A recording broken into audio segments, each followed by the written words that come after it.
బీహార్లో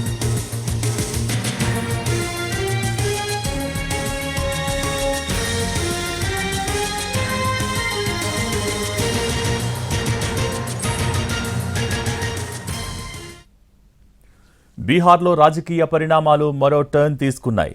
ఆర్జేడీకి కటీఫ్ చెప్పిన నితీష్ కుమార్ ఇవాళ బీజేపీ మద్దతుతో 9వసారి ముఖ్యమంత్రిగా ప్రమాణ స్వీకారం చేయబోతున్నారు. ఈ ఉదయం 10 గంటలకు జేడీయూ-ఎల్పీ మీటింగ్ జరుగుతుంది. తర్వాత గవర్నర్ని కలిసి నితీష్ రాజీనామా సమర్పిస్తారు. సాయంత్రం 4 గంటలకు సీఎంగా ప్రమాణ స్వీకారం చేస్తారు. ఆర్జేడీ మంత్రుల స్థానంలో బీజేపీకి భారీగా కేబినెట్ బెర్తులు కట్టబెట్టనున్నారు. బీజేపీకి 2 డిప్యూటీ సీఎంలు, స్పీకర్ పదవి ఖరారైంది. సుశీల్ మోడీ, రేణుదేవికి డిప్యూటీ సీఎం పదవులు ఇచ్చే అవకాశం ఉంది.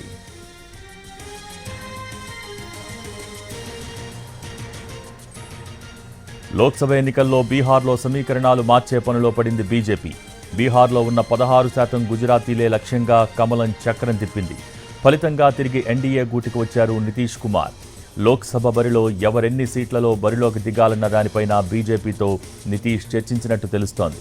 ప్రస్తుతం బీహార్లో బలాబలాలు చూసుకుంటే అక్కడ మొత్తం సీట్లు 243, magic figure 122, JDU 45, BJP 78, RJD 79, Congress 19, left 16 సీట్లు ఉన్నాయి. జేడీయూ, బీజేపీ కలిస్తే మ్యాజిక్ ఫిగర్ వస్తుంది. కొందరు కాంగ్రెస్ ఎమ్మెల్యేలకు నితీష్ గాలం వేసినట్టు తెలుస్తోంది. బీజేపీ అధ్యక్షుడు జేపీ నడ్డా, కేంద్ర హోంమంత్రి అమిత్ షా ఇప్పటికే బీహార్ చేరుకున్నారు. బీజేపీ ఎమ్మెల్యేలతో భేటీ కానున్నారు.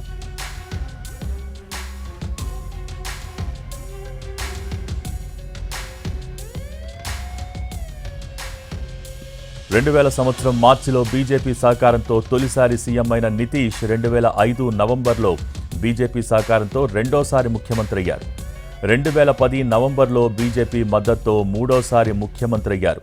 ఇక 2015 ఫిబ్రవరిలో ఆర్జేడీ కాంగ్రెస్ సపోర్ట్తో నాలుగోసారి, 2015 నవంబర్లో ఆర్జేడీ కాంగ్రెస్ సహకారంతో ఐదోసారి, 2017 జూలైలో బీజేపీ మద్దతుతో ఆరోసారి సీఎం బాధ్యతలు చేపట్టారు. 2020 నవంబర్లో బీజేపీతో జతకట్టి 7వసారి ముఖ్యమంత్రి అయిన నితీష్ కుమార్ 2022 ఆగస్టున ఆర్జేడీ కాంగ్రెస్ మద్దతుతో 8వసారి ముఖ్యమంత్రి పగ్గాలు చేపట్టారు. తాజాగా మరోసారి బీజేపీతో జతకట్టి 9వసారి సీఎంగా ప్రమాణ స్వీకారం చేయబోతున్నారు నితీష్.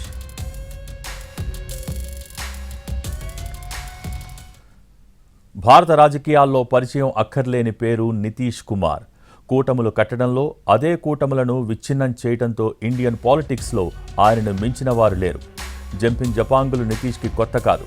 ఎన్నోసార్లు ఒక జట్టు విడిచి మరో జట్టుతో కలిసిపోవటం ఆయనకు వెన్నతో పెట్టిన విద్య. బీజేపీ, కాంగ్రెస్, ఆర్జేడీలతో జతకట్టడం, తక్కువ సీట్లు వచ్చినా ఎవరో ఒకరి సహకారంతో సీఎం పగ్గాలు చేపట్టడం, ఆ తర్వాత నచ్చకపోతే ఆ కూటమిని వదిలేసి మరో పార్టీ పంచన చేరటం, ఇలా నితీష్ తన రాజకీయ జీవితంలో ఎన్నో రంగులు మార్చారు.